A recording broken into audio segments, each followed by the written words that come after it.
Now let's get into variables.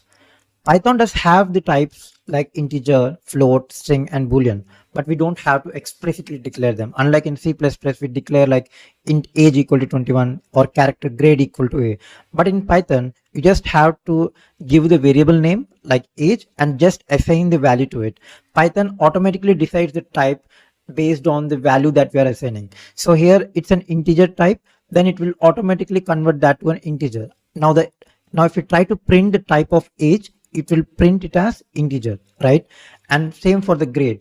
And here in Python, we don't have any character kind of thing. So everything in Python, if you give it in characters, that would be in string only. Even if you give one character or multiple characters within that, that would be considered as a string itself. All right. So this is called dynamic typing. The way how Python automatically decides the type of the variable is called dynamic typing. All right. Now let's also try to print the type of the variables that we have used in this.